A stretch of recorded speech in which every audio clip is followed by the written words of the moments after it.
बिस्मिल्लाहिर्रहमानिर्रहीम।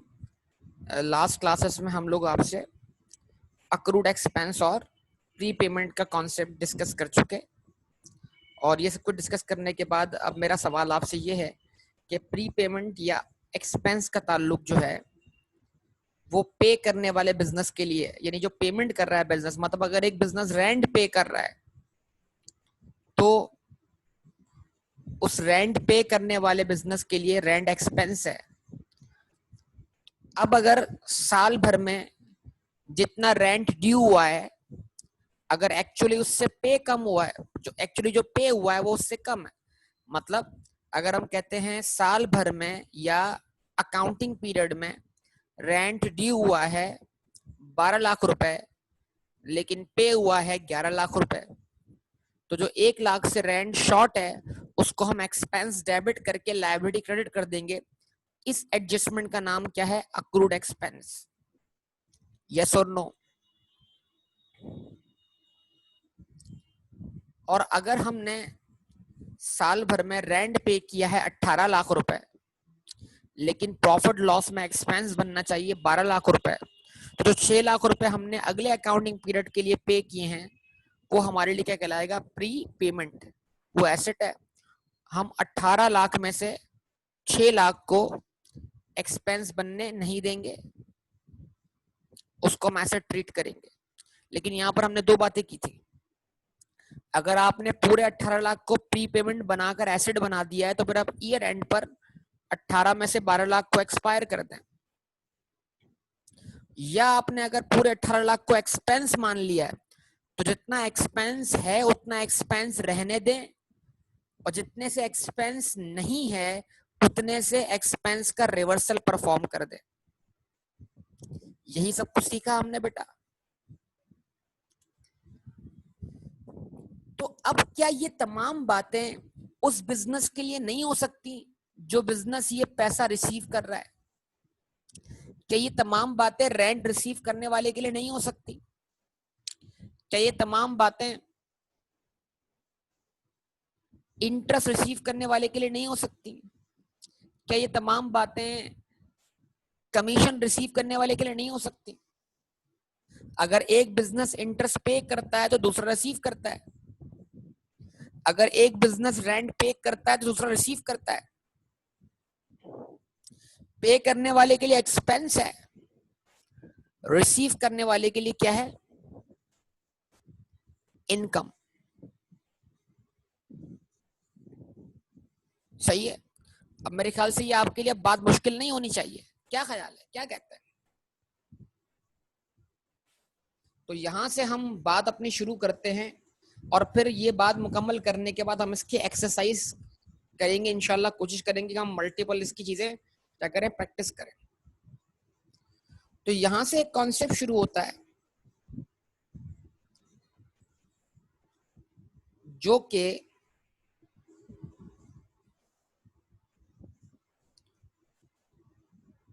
Accrued income है। तो what is accrued income?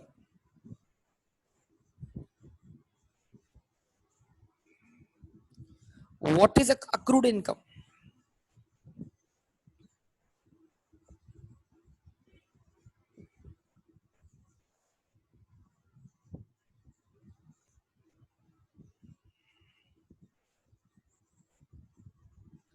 Income due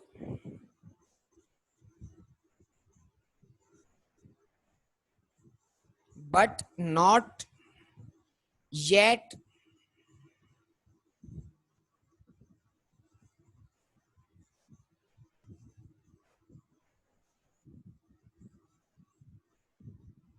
received, यानी इनकम ड्यू हो चुकी है, आपका राइट टू रिसीव एस्टैब्लिश हो चुका है, लेकिन आपने उसको अब तक रिसीव नहीं किया।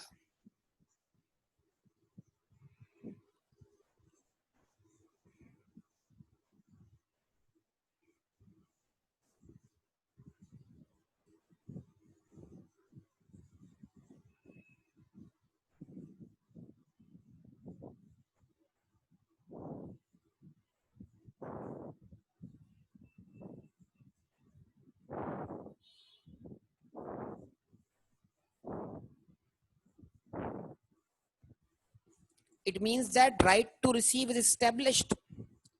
तो अगर किसी भी अमाउंट को, किसी भी इनकम को रिसीव करने का आपको राइट क्या हो चुका हो, मिल चुका हो, राइट एस्टेब्लिश हो चुका हो, तो किसी भी इनकम को रिसीव करने का आपका राइट अगर जो है वो क्या हो चुका हो, एस्टेब्लिश हो चुका हो, तो अक्रूवल बेस्ड कॉन्सेप्ट क्या बोलता है कि revenues are recorded, incomes are recorded when the right of receivable become established.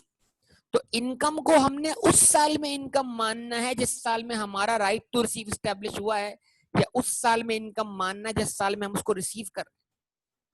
आप बताइए, बड़ी सिंपल सी लॉजिक है। आप कौन सी अकाउंटिंग फॉलो कर रहे हैं? आप जो अकाउंटिंग फॉलो कर रहे हैं उस अकाउंटिंग में आपको इनकम को उस अकाउंटिंग पीरियड में इनकम मानना है जिसमें आपका राइट एस्टेब्लिश हो रहा है, या इनकम को आपने उस अकाउंटिंग पीरियड में इनकम मानना है जिसमें वो इनकम आपको रिसीव हो रही है। अगर हम अक्रूवल बेस्ड अकाउंटिंग फॉलो कर रहे हैं तो हमें राइट एस्टेब्लिश होने को देखना है ना, यस और नो? जवाब दे।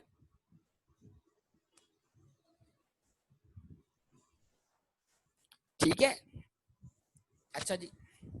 तो अब example,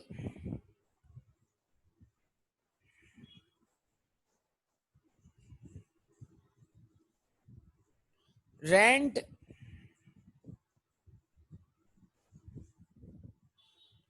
received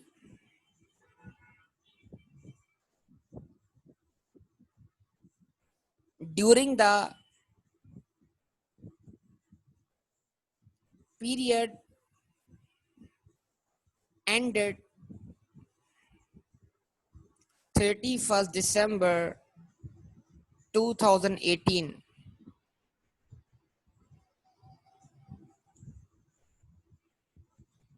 rupees 1,100,000,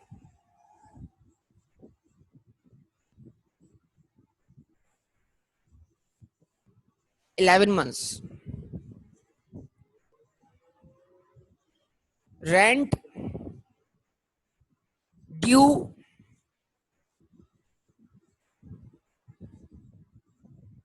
during the period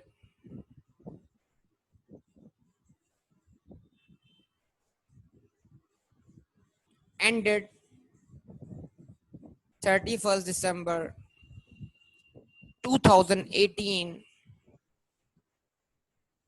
rupees 1,200,000.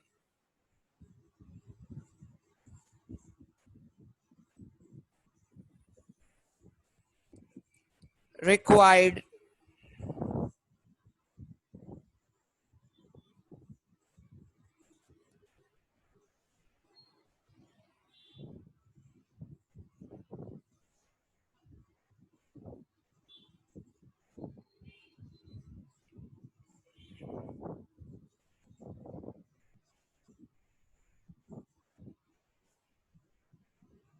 record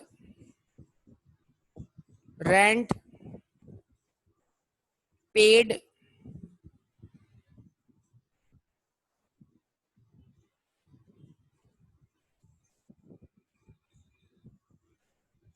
record rent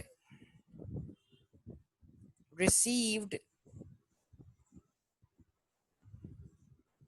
Number 2,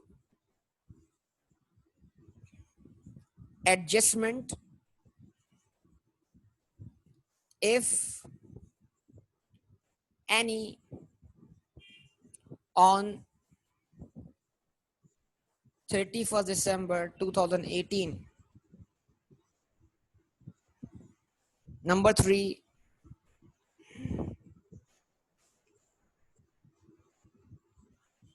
journal ledger. यानी अगर मैं ईयर एंड मानता हूं 31 दिसंबर 2018, अकाउंटिंग पीरियड हमारा यहाँ एंड हो रहा है, हमारे बिजनेस के 12 महीने यहाँ पूरे हो रहे हैं, तो इन 12 महीनों में मुझे रेंट रिसीव हुआ है बिजनेस की प्रॉपर्टीज का, याद रखिएगा बिजनेस की प्रॉपर्टीज का। अगर ये पर्सनल प्रॉपर्टी का रेंट है तो कोई अक्रूवल कॉन्सेप्ट फॉलो नहीं होगा, वो तो जितना मिल गया वो आपका कैपिटल बन जाएगा। ये बात मैंने आपको बहुत पहले समझाई थी, अगर आपको याद हो। रेंट इनकम कब होगा, और जो रेंट को हमने कैपिटल बनाया था, याद है ना? अगर पर्सनल प्रॉपर्टी का रेंट रिसीव हो तो वो क्या है, वो कैपिटल है, उसमें अक्रूवल कॉन्सेप्ट फॉलो नहीं होगा, वो जितना रिसीव हुआ उतने कैपिटल में चला गया। ये अक्रूवल कॉन्सेप्ट तो बिजनेस के लिए इस्तेमाल होगा। बिजनेस की प्रॉपर्टी का रेंट अगर मिल रहा है तो वो आपके लिए इनकम है, ये बात ध्यान में रखिएगा, इस चीज को अच्छी तरह समझिएगा। तो इन 12 महीनों में आपके बिजनेस ने रेंट कितना रिसीव किया है? 11 लाख रुपए, जो कि 11 महीने के रेंट के बराबर है। ऐसा ही है बेटा, उलट एंट्री बन गई, उलट शिराज, उल्टी एंट्री बन गई।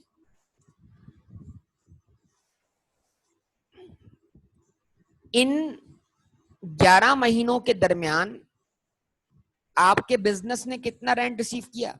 ये वही वाला कॉन्सेप्ट, जनवरी का रेंट फरवरी में, फरवरी का मार्च में, मार्च का अप्रैल में, अप्रैल का मई में, मई का जून में, जून का जुलाई में, जुलाई का अगस्त में, अगस्त का सितंबर में, सितंबर का अक्टूबर में, अक्टूबर का नवंबर में, नवंबर का दिसंबर में। लेकिन दिसंबर का अब रेंट जो होगा वो अगर मैं अगले जनवरी में रिकॉर्ड करूं तो फिर मेरा ईयर क्या हो जाएगा, चेंज जाएगा। तो 18 की इनकम जो है मेरी 19 की इनकम बन जाएगी। ये सारे कॉन्सेप्ट मैंने आपको डिलीवर कर दिए हैं, आप जवाब दें मुझे।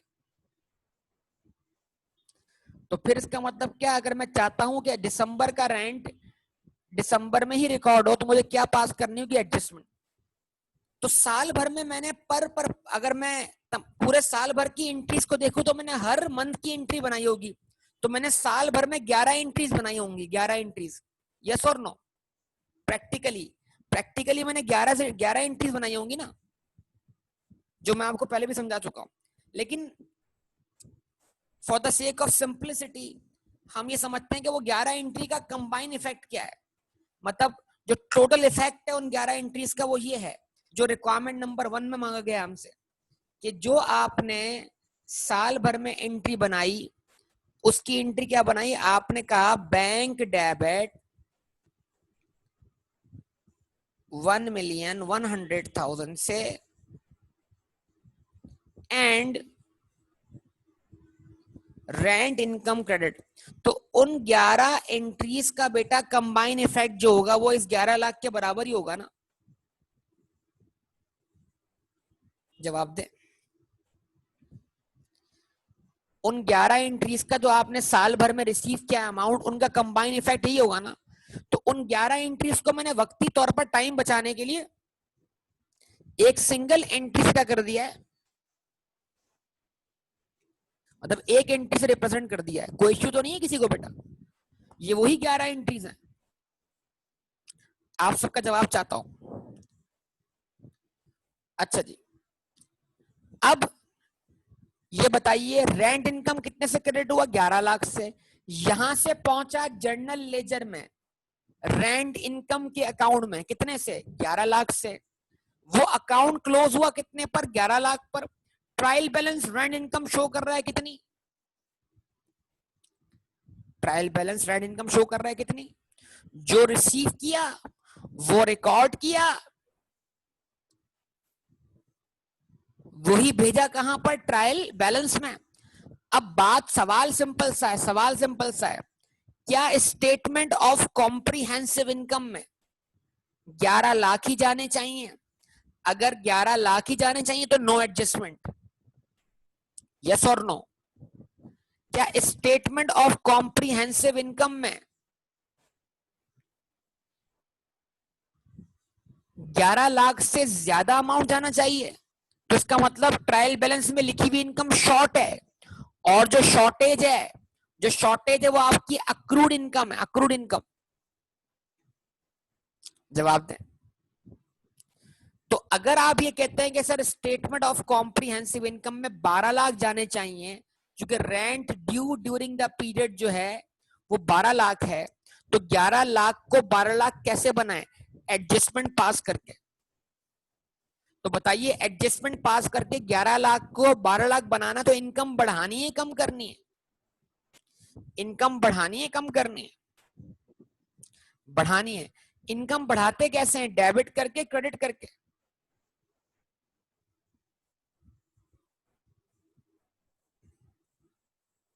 डेबिट करके। डेबिट करके बढ़ाते हैं इनकम? अरे बेटा इनकम बढ़ाते हैं क्रेडिट करके। जवाब दो। अभी इनकम जो 11 महीने का रेंट रिकॉर्ड किया, मैंने डेबिट किया क्रेडिट किया? क्रेडिट किया है ना। तो मैं क्या करूंगा? एडजस्टमेंट पास करूंगा। मैं बोलूंगा रेंट इनकम क्रेडिट 1 लाख से।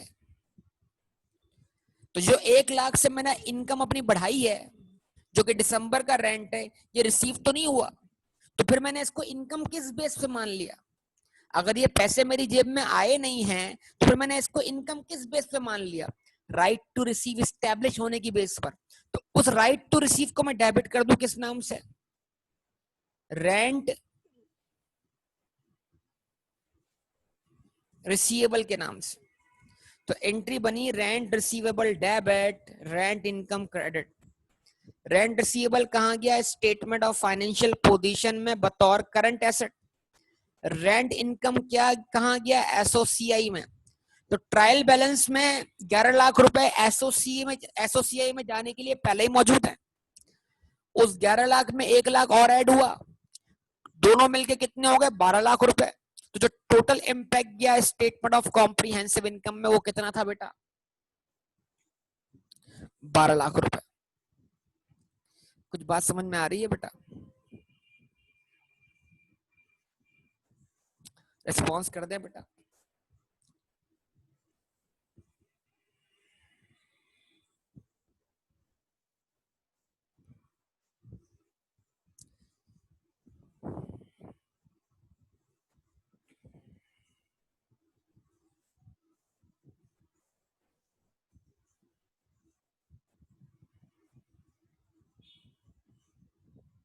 जर्नल लेजर,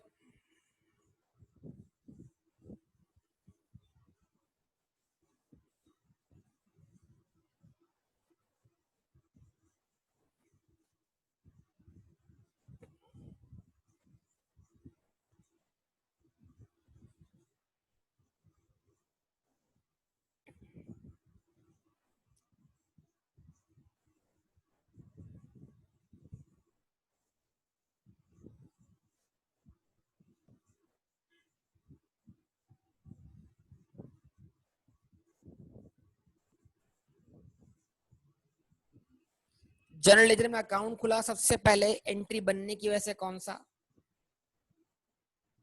रेंट इनकम का। जवाब दो।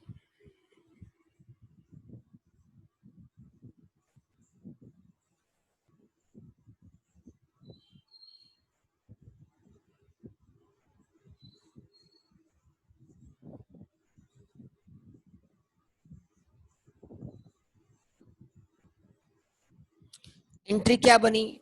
साल भर में सारी मिलाकर एंट्री क्या बनी? बैंक डेबिट, इसलिए कोई डेट मेंशन नहीं कर रहा हूं।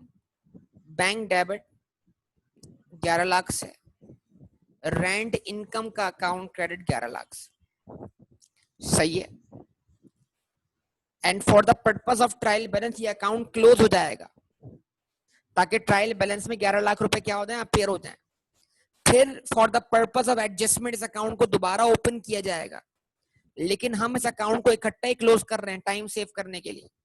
लेकिन प्रैक्टिकली मैं आपको समझा चुका हूं, प्रैक्टिकली अकाउंट्स क्लोज हो जाते हैं ट्रायल बैलेंस बनाने के लिए एडजस्टमेंट से पहले। ठीक है, यस और नो? तो 11 लाख को हम क्लोज कर देंगे ना ट्रायल बैलेंस बनाने के लिए। अच्छा, लेकिन अगर हम इसको एडजस्टमेंट बना के क्लोज करें तो फिर इफेक्ट 12 लाख का ही जाएगा। तो दो किस्म के ट्रायल बैलेंस होते हैं, एडजस्टेड और नॉट एडजस्टेड। तो सबसे पहले जो ट्रायल बैलेंस बनता है वो एडजस्टेड नहीं होता, वो एडजस्टमेंट पास करने से पहले होता है। लेकिन ये भी मुमकिन है कि आप एडजस्टेड ट्रायल बैलेंस बनाएं, लेकिन आमतौर पर जो ट्रायल बैलेंस बनता है वो एडजस्टेड नहीं होता। उस ट्रायल बैलेंस को बनाने के बाद, एडजस्टमेंट्स पास करने के बाद एडजस्टेड ट्रायल बैलेंस बनाया जा सकता है। इन तमाम बातों को ध्यान में रखिएगा। अच्छा जी, तो एडजस्टमेंट की वजह से अब एक नया अकाउंट खुल रहा है, उस नए अकाउंट का नाम क्या है?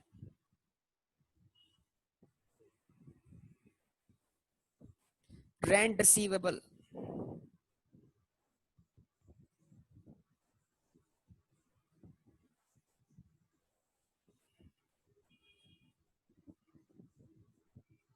और हम 31 दिसंबर को एडजस्टमेंट पास कर रहे हैं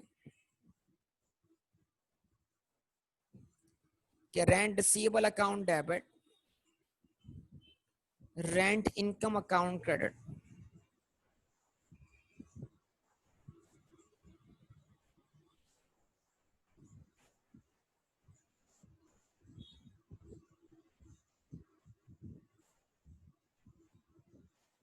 ठीक है जी, और यहां पर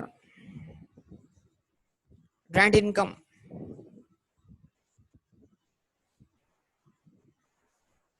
ठीक है, तो जैसे ही हमने रेंट रिसीवेबल अकाउंट डेबिट किया, रेंट इनकम अकाउंट क्रेडिट किया, तो रेंट इनकम अकाउंट का बैलेंस 11 लाख में 1 लाख ऐड हो गया, कितना हो गया? 12 लाख हो गया। टोटली 12 लाख है। तो ये 12 लाख हमने कहां भेज दिए 31 दिसंबर को? प्रॉफिट एंड लॉस अकाउंट में। तो स्टेटमेंट ऑफ कॉम्प्रिहेंसिव इनकम में कितनी इनकम अपेयर हुई? 12 लाख रुपए।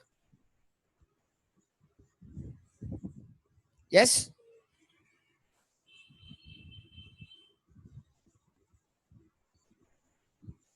सही जी। और जो रेंट रिसीवेबल डेबिट हुआ है वो 31 दिसंबर को आपके लिए क्या बन जाएगा बेटा? बैलेंस सी डी 11 लाख से।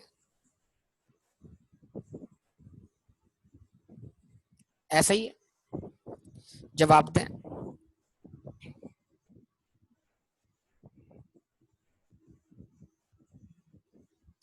कहां जाएगा? Statement of financial position. तो बताइए, अक्रूड इनकम, बस अक्रूड एक्सपेंस में एक्सपेंस डेबिट करके लायबिलिटी क्रेडिट करनी होती है, और अक्रूड इनकम में रिसीवेबल डेबिट करके इनकम क्रेडिट करनी होती है। तो क्या आपको अक्रूड इनकम वाला कॉन्सेप्ट समझ में आया है बेटा? आप जवाब दें।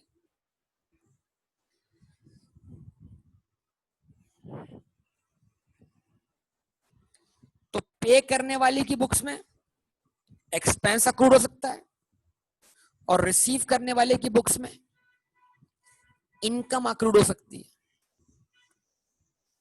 ठीक है,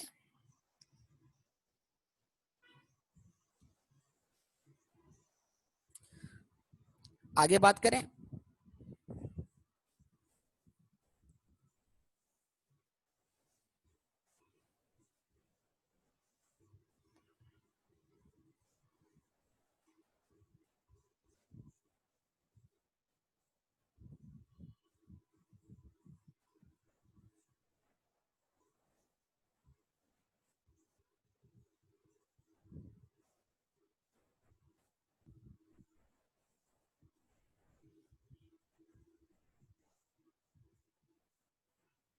अनअर्न्ड इनकम, ये क्या है? ये हमारी चौथी एडजस्टमेंट है।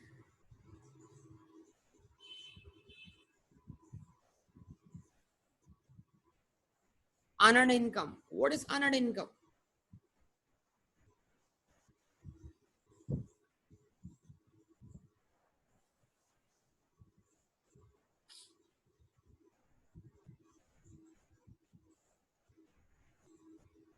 Income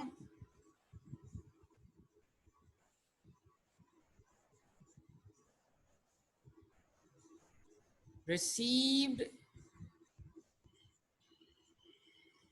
in advance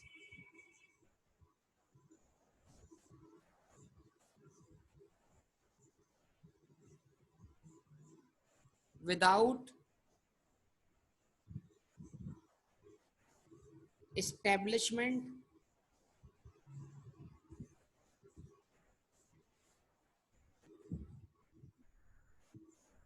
of legal right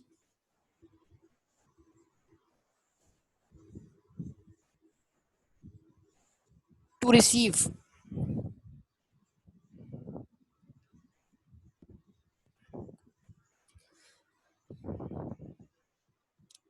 ठीक है, इनकम रिसीव इन एडवांस्ड, आपने अपनी इनकम एडवांस में रिसीव कर ली है, लेकिन जिसका राइट अभी एस्टेब्लिश नहीं हुआ है। वेरी गुड, जबरदस्त, कुछ बच्चों ने जवाब दिया, वेरी गुड। तो बताइए, income received in advance without establishment of legal right. तो जो चीज पे करने वाले के लिए प्रीपेड है ना, तो उसने अपना एक्सपेंस एडवांस में पे कर दिया है, तो सोचिए रिसीव करने वाले के लिए वो चीज क्या हुई।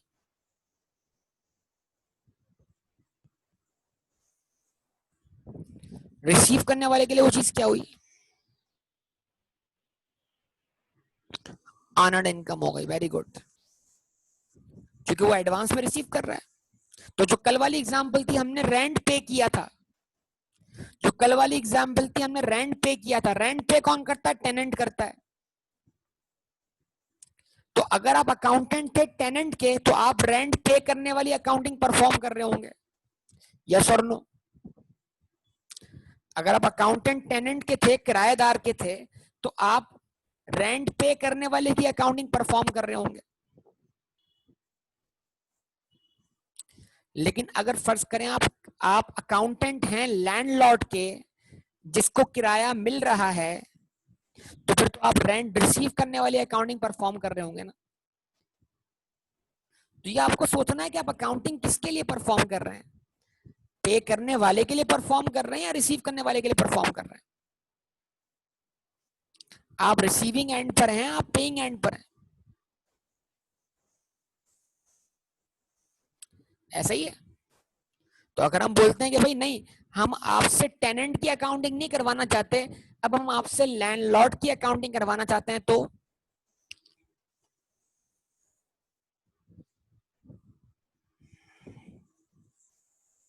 इस बात का क्या मतलब।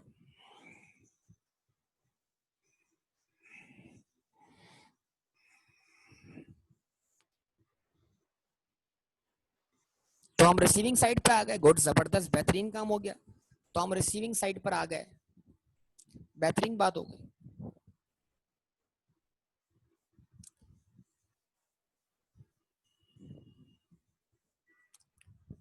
ठीक है जी, पे करने वाले के लिए प्रीपेमेंट है, रिसीव करने वाले का अर्नड है। आप मुझे बड़ा सिंपल, एक बड़ा सिंपल जवाब दिए। बैलेंस आपने लोड किया है मोबाइल फोन में, मोबाइल फोन में बैलेंस आपने लोड किया, तो आपने पे किया, रिसीव किया। आपने बैलेंस की पेमेंट की, रिसीव की, पे किया।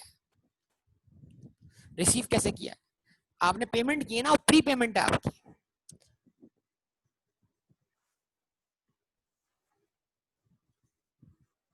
ऐसे ही ना, आपने तो बैलेंस लोड किया, पैसा आपकी जेब से क्या हुआ, खर्च हुआ है, तो वो आपकी तरफ से क्या हो गई, प्री पेमेंट हो गई। बैलेंस लोड करने के लिए पैसे जेब से खर्च होते हैं कि नहीं होते।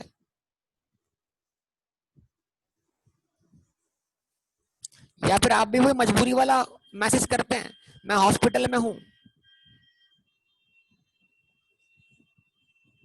खुदा के वास्ते 50 रुपए का बैलेंस भेज दें, वो वाला मामला तो नहीं है भाई।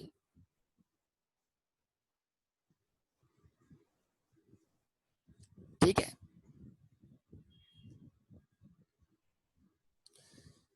ये आजकल जो है ना, फ्रॉड्स बड़े उरूज पर है बेटा।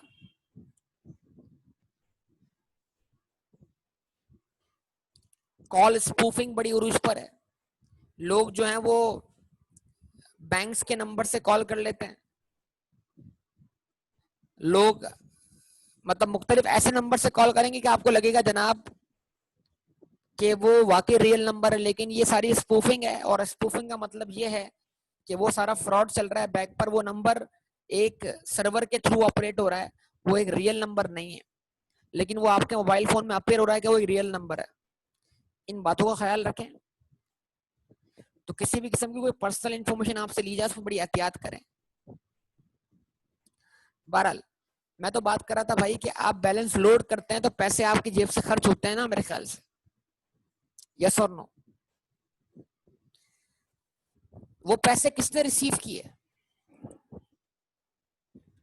वो पैसे किसने रिसीव किए? वो पैसे किसकी जेब में गए? जो आपने लोड के लिए पैसे खर्च किए, वो पैसे किसकी जेब में गए? कंपनी की जेब में। तो कंपनी को पैसे मिलते ही कंपनी की इनकम बन गई क्या? इधर आपने बैलेंस लोड किया, उधर उसकी इनकम बन गई? या उसकी इनकम जब बनेगी जब आप उस बैलेंस को यूज करेंगे?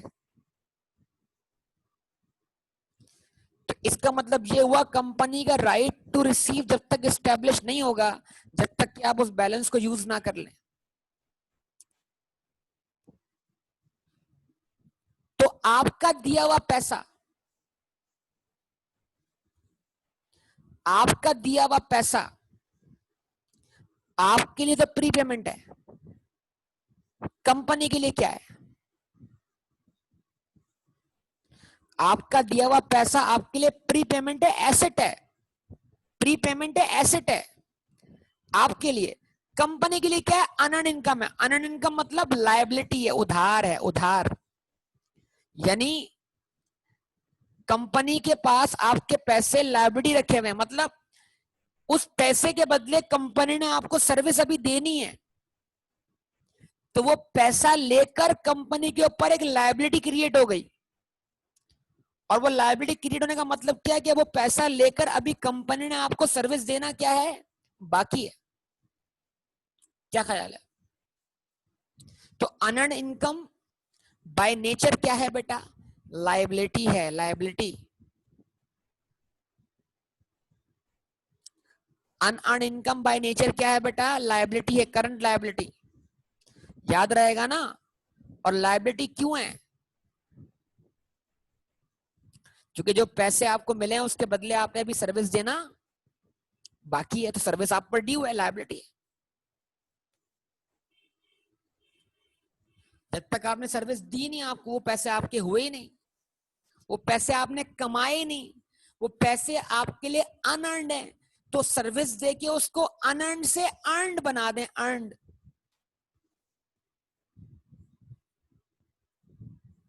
क्या ख्याल है?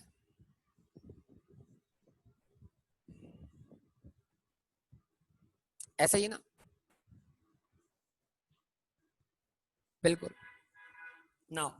तो अब अगर मैं एग्जाम्पल कवर करता हूं कल वाली,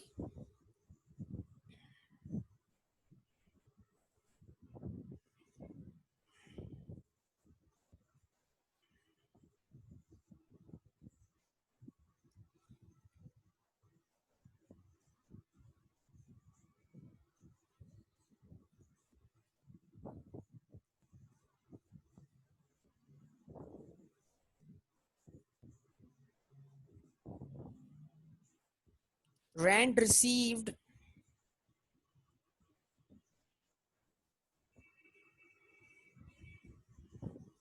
for the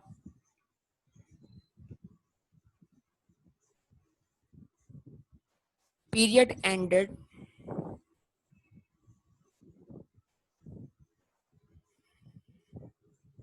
31st December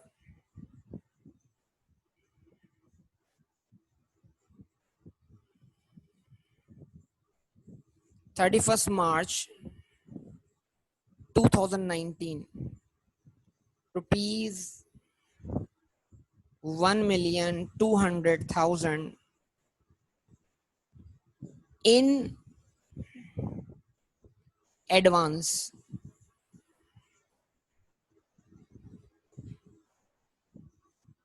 on 1st April 2018.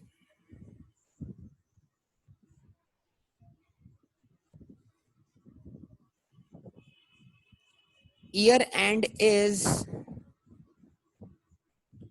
31st December 2018.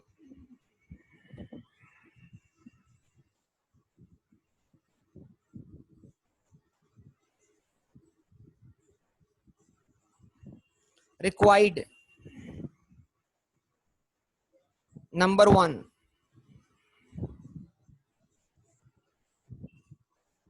record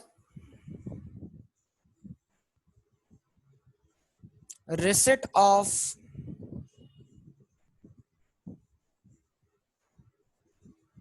rent on 1st April,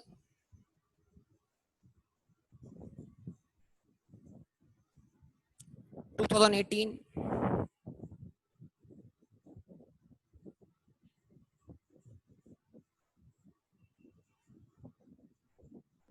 Adjustment, if any, on 31st December 2018. And number 3, what?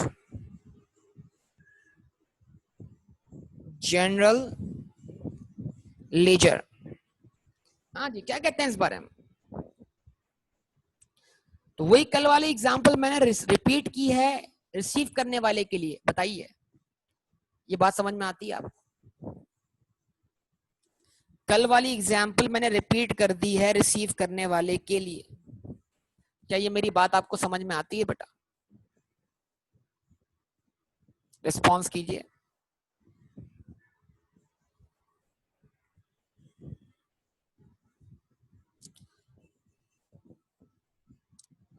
तो 1 अप्रैल को आपको 12 लाख रेंट मिल गया, तो रेंट एग्रीमेंट कब से शुरू हुआ? फिर रिकॉल कर लें। रेंट ड्यू होना कब से शुरू हुआ? रेंट पर राइट टू रिसीव एस्टैब्लिश होना कब से शुरू हुआ?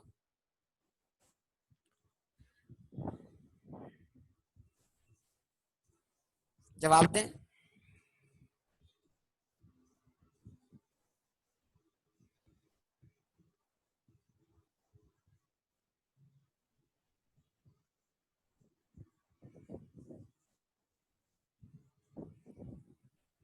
फर्स्ट अप्रैल से। और ये 1 अप्रैल को रेंट मिला है, ये कहां तक का मिला है? अप्रैल से लेकर अप्रैल 2018 से लेकर कहां तक का रेंट मिला है? 31 मार्च तक का। तो अप्रैल 2018 से लेकर 31 मार्च 2019 तक कितना वक्त बनता है? कितना टाइम पीरियड बनता है? 12 महीने बनते हैं। तो इसका मतलब ये हुआ कि पूरे 12 महीने का रेंट आपको एडवांस में मिल चुका है। कब? 1 अप्रैल को। यस और नो? जवाब दीजिए। अब एक तो रेंट पीरियड के 12 महीने और एक अकाउंटिंग पीरियड के 12 महीने। अप्रैल से अगर हम क्या करते हैं, रेंट पीरियड शुरू करते हैं, तो हमें रुकना कहां पर है? हमें अपनी statement of comprehensive income and statement of financial position कहां बनानी है? 31 दिसंबर में बनानी है। अगर यहां बनानी है तो बताइए, अप्रैल से लेकर दिसंबर तक कितने मंथ्स के रेंट पर हमारा राइट टू रिसीव एस्टैब्लिश हुआ? 9 मंथ्स के रेंट पर हमारा राइट टू रिसीव एस्टैब्लिश हुआ। यानी हमें 9 मंथ्स के बराबर अमाउंट इनकम के तौर पे दिखाना चाहिए। यस और नो?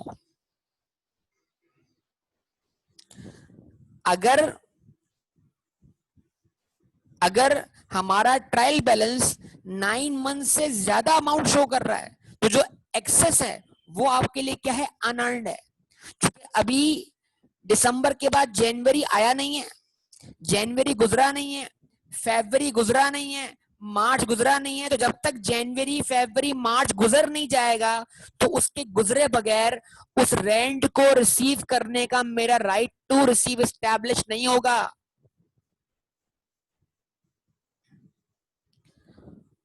और इस तरह भी सोच सकते हैं कि अगर दिसंबर पर इस तरह सोच सकते हैं, एक जनरल बात कर रहा हूं, अगर दिसंबर पर ये मेरा टेनेंट किराएदार प्रॉपर्टी खाली करने का फैसला करे तो कितना रेंट मुझे लीगली और एथिकली वापस करना होगा?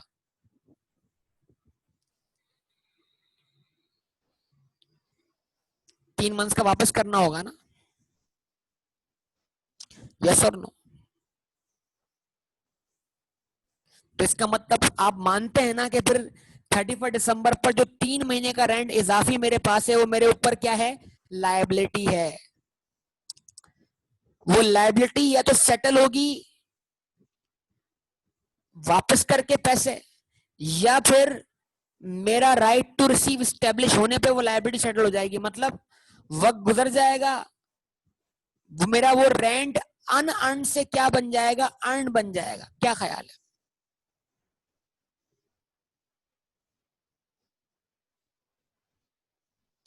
तो इसका मतलब यह है कि अक्रूवल बेसिस ऑफ अकाउंटिंग की बेस पर एक अकाउंटिंग पीरियड में इनकम उतनी स्टेटमेंट ऑफ कॉम्प्रिहेंसिव इनकम में जानी चाहिए जितना आपका राइट टू रिसीव स्टैब्लिश हुआ है। अगर आपका ट्रायल बैलेंस इनकम शो कर रहा है राइट टू रिसीव स्टैब्लिश जितने से हुआ है उतने से कम से शो कर रहा है, तो जो शॉर्टेज है वो अक्रूड इनकम है।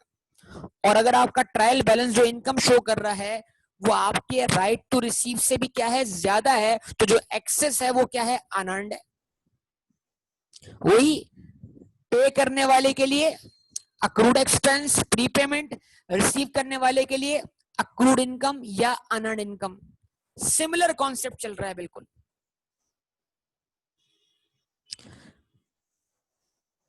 क्या ये मेरी बात सारी समझ में आती है आप लोगों को बेटा? चलें। अच्छा, अब ये एग्जाम्पल सारी यहाँ पे जहन में ना आपके?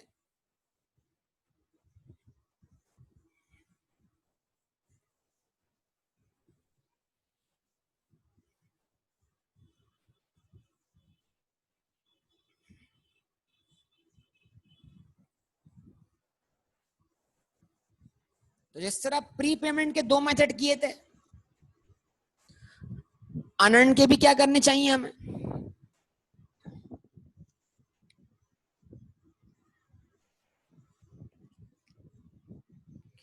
जिस तरह प्री पेमेंट के 2 मेथड किए थे,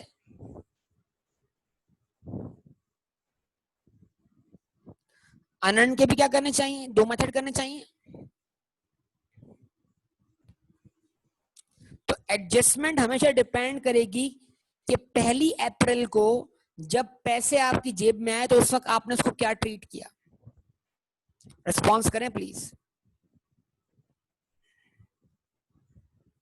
पहली एंट्री 1 अप्रैल 2018 को बनाई जा रही है।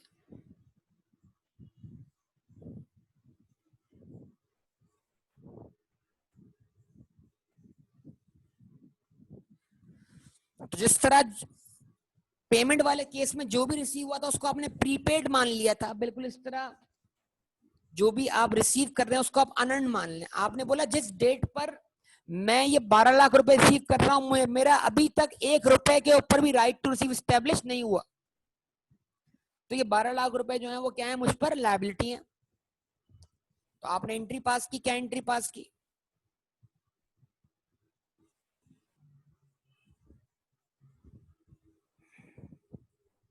Bank debit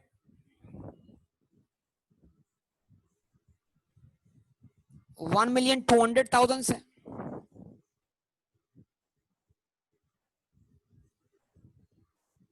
unearned rent income, unearned rent income credit कितने से?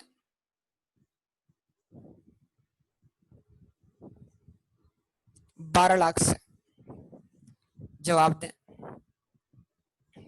रिस्पॉन्स करें। ठीक है, अब ये एंट्री बनने की वजह से कौन सा अकाउंट खुला बेटा? ये एंट्री बनने की वजह से कौन सा अकाउंट खुला जनरल लेजर में? अनअर्न्ड रेंट इनकम का अकाउंट खुला, वो अकाउंट क्रेडिट हुआ, उसका बैलेंस क्रेडिट बैलेंस है। For the purpose of trial balance वो अकाउंट क्लोज हो गया कितने पर, 12 लाख पर। तो अब ट्रायल बैलेंस शो कर रहा होगा ना अनअर्न्ड रेंट कितने से, अब ट्रायल बैलेंस शो कर रहा होगा ना अनअर्न्ड रेंट कितने से, 12 लाख से। अब सवाल ये है कि ट्रायल बैलेंस बन रहा है 31 दिसंबर पर, 9 महीने गुजरने के बाद, तो क्या पूरे 12 लाख रुपए आपके लिए अनअर्न्ड है, या 12 लाख में से कुछ अब रेंट अनअर्न्ड से अर्न हो चुका है? तो 12 लाख में से जितना रेंट अनअर्न्ड से क्या हो चुका है, अर्नड हो चुका है, उसको आप अनअर्न्ड रिवर्स करके क्या मान लें, इनकम मान लें, इनकम। उसको ले जाएं स्टेटमेंट ऑफ कॉम्प्रिहेंसिव इनकम में। तो इसका क्या मतलब हुआ, 31 दिसंबर 2018 हम क्या एडजस्टमेंट पास कर रहे हैं बताइए? अनअर्न्ड रेंट हमने क्रिएट कैसे किया था, क्रेडिट करके डेबिट करके? अनअर्न्ड रेंट का अकाउंट हमने क्रिएट कैसे किया था, डेबिट करके क्रेडिट करके? ऊपर वाली एंट्री देखें, गुड। अब रिवर्स कैसे करेंगे, रिवर्स कैसे करेंगे, डेबिट करके। इसका मतलब एंट्री क्या बनी, जितने से रेंट अनअर्न्ड से क्या हो गया, अर्न हो चुका है, तो एंट्री बनाए अनअर्न्ड रेंट इनकम डेबिट के 12 लाख में से 9 लाख रुपए अब मेरे लिए अनअर्न्ड नहीं है, क्योंकि 9 लाख रुपए जो रेंट है वो अप्रैल से दिसंबर को रिप्रेजेंट करता है, और अप्रैल से दिसंबर तक का वक्त गुजर चुका है। तो मेरा इस 9 लाख पर राइट टू रिसीव एस्टैब्लिश हो चुका है। तो 12 लाख में से 9 लाख का रेंट अनअर्न्ड नहीं है, अब तो अनअर्न्ड डेबिट हो गया। तो फिर क्या है, फिर वो अब मेरे लिए क्या है, इनकम है। तो क्या कर दूंगा मैं, रेंट इनकम क्रेडिट कर दूंगा 9 लाख से, और इसको अपने लिए क्या मान लूंगा बेटा, इनकम मान लूंगा। तो एंट्री बनी unearned rent income debit, rent income credit. Unearned rent income debit ने क्या किया, अनअर्न्ड के बैलेंस को कम कर दिया, और जो इनकम क्रेडिट हुई कहां गई, स्टेटमेंट ऑफ कॉम्प्रिहेंसिव इनकम। जवाब दीजिए।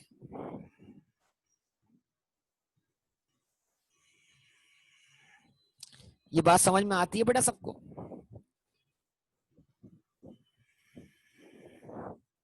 General ledger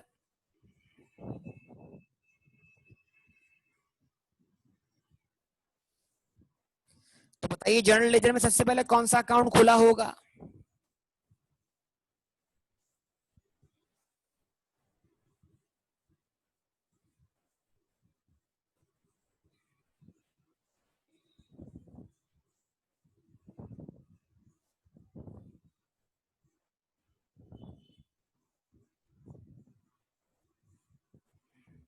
unearned rent income का अकाउंट।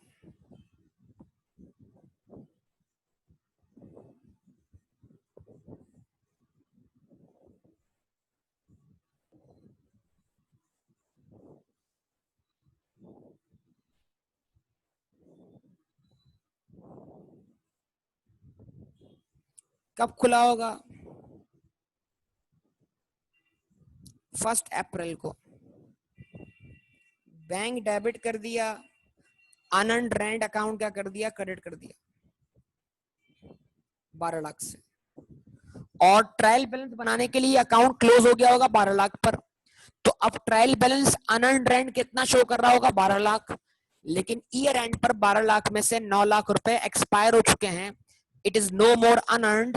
तो क्या कर देंगे आप, एडजस्टमेंट का इफेक्ट लेंगे, और एडजस्टमेंट का इफेक्ट लेने की बिना पर अब कौन सा अकाउंट खुलेगा? आप सबका रिस्पॉन्स नहीं मिल रहा मुझे। एडजस्टमेंट का इफेक्ट लेने के लिए अब कौन सा अकाउंट खुलेगा?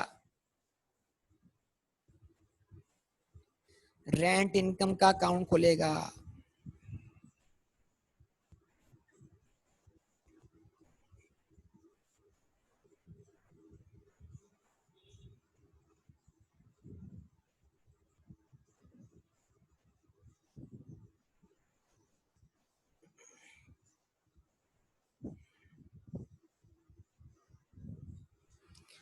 तो 31 दिसंबर अगर मैं इस अकाउंट को क्लोज करता हूं एडजस्टमेंट के साथ,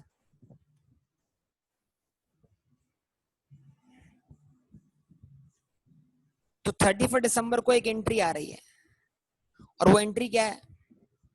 वो एंट्री की कैलकुलेशन कैसे हो रही है कि 12 लाख में से 12 लाख खुद जो है वो 12 महीने के रेंट के बराबर है, इसमें 9 महीने के बराबर जो हिस्सा है वो क्या हो रहा है? अनअर्न्ड से अर्न्ड हो चुका है, तो उसकी एंट्री हम पास कर रहे हैं unearned rent debit, unearned rent income debit 9 lakh से, रेंट इनकम क्रेडिट 9 लाख से। ठीक है जी, यहां रेफरेंस किसका आ गया? अनअर्न्ड रेंट का, और वहां रेफरेंस किसका आ गया? रेंट इनकम का।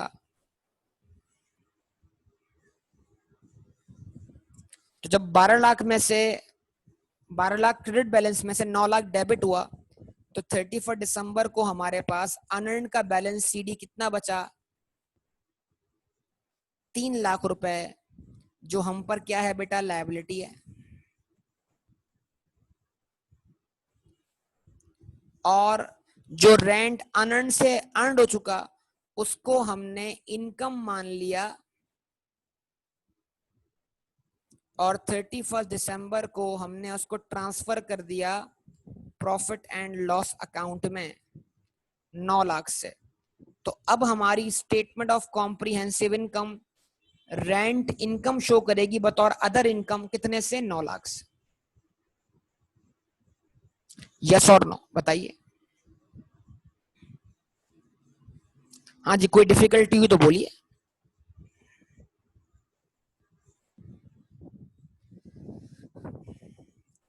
इसके अगेंस्ट यहां पर 1 अप्रैल को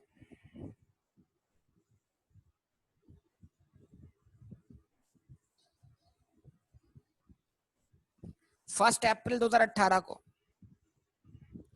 हम क्या एंट्री बना रहे होंगे? अब यहां हमारी अप्रोच वही है। कौन सी वाली अप्रोच है? कि भाई वैसे भी रेंट एक्सपायर होके इनकम बन ही जाना है, तो पहले मैं अनअर्न्ड बनाऊं बाद में एक्सपायर करके इनकम बनाऊं, कौन मेहनत करे? तो लिहाजा क्या करता हूं, जब इनकम बनना ही है तो क्या कर दूं? डायरेक्ट इनकम बना दूं, और ईयर एंड पे देख लो जितना इनकम ना हो, अगर मैंने इनकम ईयर एंड पे ज्यादा बना दी होगी तो मैं उसको एडजस्ट कर दूंगा, दैट्स ऑल, कोई मसले वाली बात नहीं। एडजस्टमेंट मुझे आती है बनाना। तो यहां पर बनाने वाला क्या सोच रहा है? यहां बनाने वाला सोच रहा है बैंक डेबिट 12 लाख से। अब वो अनअर्न नहीं बोल रहा उसको, वो बोल रहा है वैसे भी अर्न हो ही जाएगा ना, कौन सा टेनेंट ने प्रॉपर्टी छोड़ देनी है, रेंट तो अर्न होना ही है।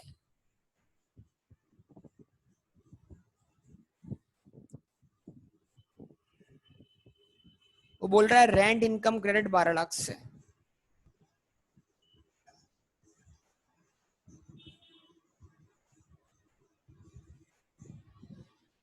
यानी उसने क्या किया, ये एंट्री बनाकर उसने पूरे 12 लाख को क्या मान लिया बेटा?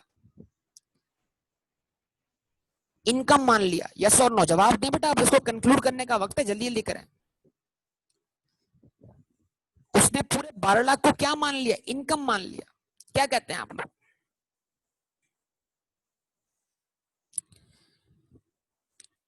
अब आप जानते हैं इस 12 लाख में 3 लाख रुपए आने वाले अकाउंटिंग पीरियड जनवरी, फरवरी और मार्च के भी मौजूद हैं। यस और नो? तो 12 लाख से जब आपने इनकम क्रेडिट कर दी तो आपका रेंट इनकम अकाउंट खुला, वो अकाउंट क्लोज हुआ ट्रायल बैलेंस बनाने के लिए। ट्रायल बैलेंस आपका कितनी इनकम शो कर रहा है? 12 लाख रुपए, और उस 12 लाख में आप जानते हैं 3 लाख ज्यादा है जो कि आपकी इस अकाउंटिंग पीरियड की इनकम नहीं है। तो आप 12 लाख में जितनी इनकम है उसको इनकम ही रहने दें, अब जो इनकम नहीं है उसको रिवर्स करें। तो क्या रिवर्स करें, 3 लाख रिवर्स करें, मतलब 3 लाख को रिवर्स करके क्या बना दें कि 3 लाख 12 लाख में मौजूद, 3 लाख पर अभी मेरा राइट टू रिसीव स्टैब्लिश नहीं हुआ, तो ये 3 लाख रुपए मेरे लिए इनकम नहीं है। तो इनकम मैंने कैसे क्रिएट की थी, क्रेडिट करके। इनकम मैंने कैसे क्रिएट की थी, क्रेडिट करके। तो अब मैं इनकम रिवर्स कैसे करूंगा, डेबिट करके। तो डेबिट करके मैंने इनकम तो रिवर्स कर दी, अब मैं इसको क्या मानूं, फिर इस 3 लाख को क्या मानूं, फिर इस 3 लाख को मैं अनअर्न्ड मानूं। तो अनअर्न्ड में कैसे क्रिएट करूंगा, क्रेडिट करके। यस और नो, जवाब दें।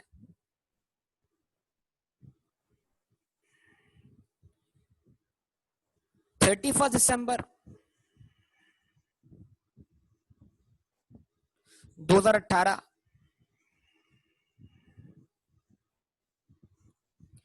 क्या एंट्री बनी, रैंड इनकम डेबिट कि 12 लाख में से 3 लाख रुपए इनकम नहीं है, जो कि आने वाले अकाउंटिंग पीरियड जनवरी, फरवरी और मार्च से बिलोंग करते हैं, और वो 3 लाख रुपए हमारे लिए क्या है, अनअर्न्ड है।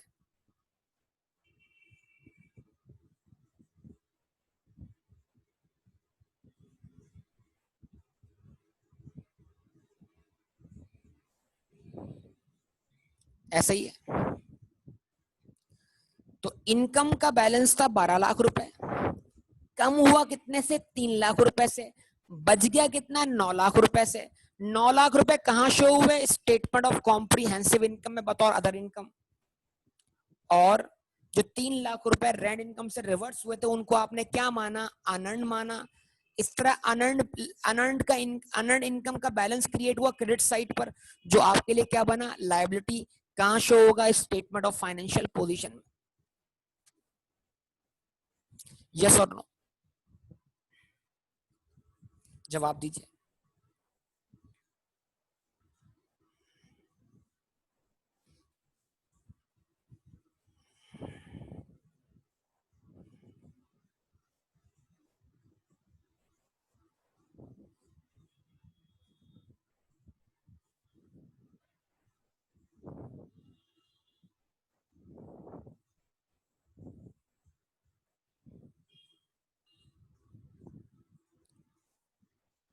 तो इस केस में जर्नल लेजर में जो सबसे पहले अकाउंट खुला होगा वो कौन सा होगा, आप सब जानते हैं,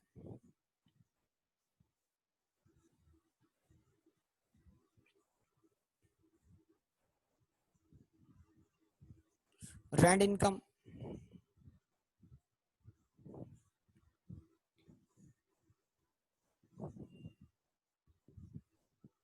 कब एंट्री पहुंची होगी इस अकाउंट में, 1 अप्रैल को।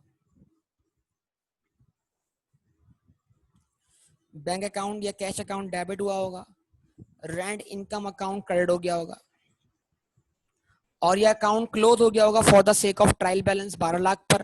ट्रायल बैलेंस 12 लाख की इनकम शो कर रहा होगा, फिर ये अकाउंट दोबारा से रीओपन होगा for the purpose of adjustment, लेकिन हम इस अकाउंट को एडजस्टमेंट के साथ ही क्लोज कर रहे हैं।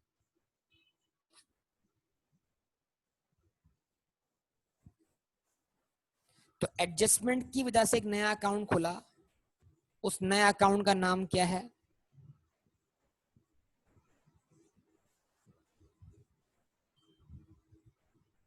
Unearned rent income.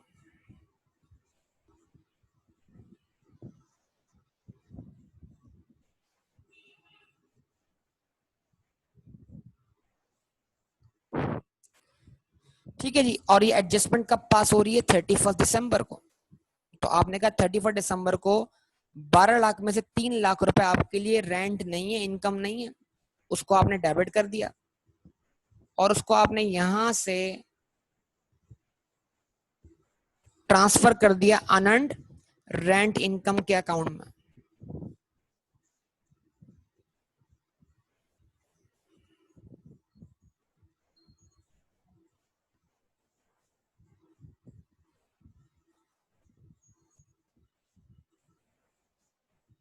ऐसा ही है।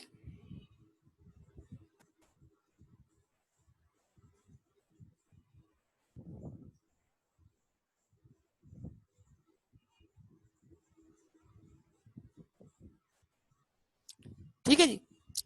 अब उसके बाद यानी इट मींस 12 लाख की रेंट इनकम थी अकाउंट में, लेकिन आप 3 लाख को रिलीज नहीं कर रहे स्टेटमेंट ऑफ कॉम्प्रिहेंसिव इनकम में, आपने 12 लाख में से 3 लाख रुपए कैद करके रखे हुए हैं, तो आप स्टेटमेंट ऑफ कॉम्प्रिहेंसिव इनकम में जो अमाउंट रिलीज कर रहे हैं, जो अमाउंट जाने दे रहे हैं, वो कितना है? 9 लाख रुपए। 9 लाख को आपने कैश से आजाद कर दिया।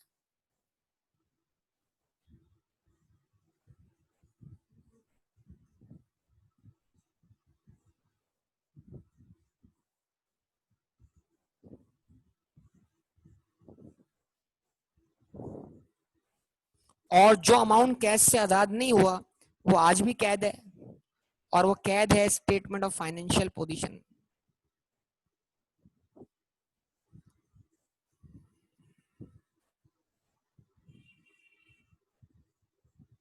और वो बैलेंस सीडी है अनअर्न्ड रेंट इनकम का 3 लाख रुपए, और वो अपेयर होगा बतौर लायबिलिटी। यस और नो बताइए आप मुझे। तो आप देखें दोनों कॉन्सेप्ट्स का एंड रिजल्ट सेम है। एंड रिजल्ट का मतलब क्या है? आखिर में एंड रिजल्ट वही निकल रहा है, 9 लाख की इनकम बन रही है, 3 लाख का अनअर्न्ड बन रहा है। सो एंड मतलब आपके सामने ये सारी बात, दोनों दोनों तरीकों से एंड रिजल्ट सेम होगा। एंड रिजल्ट पे कोई 1 रुपए का भी फर्क नहीं पड़ना चाहिए। क्या ख्याल है, आप बताइए मुझे।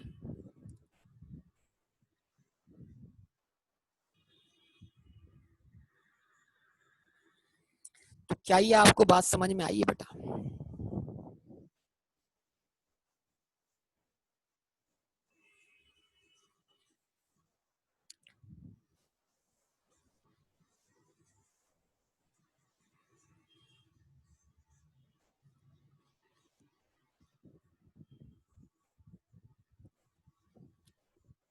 ठीक है जी, चलें इसको इंशाल्लाह हम कंटिन्यू करेंगे कल।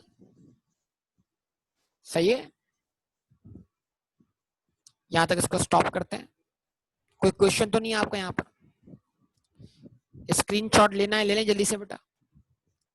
ओके बेटा, कोई क्वेश्चन नहीं है?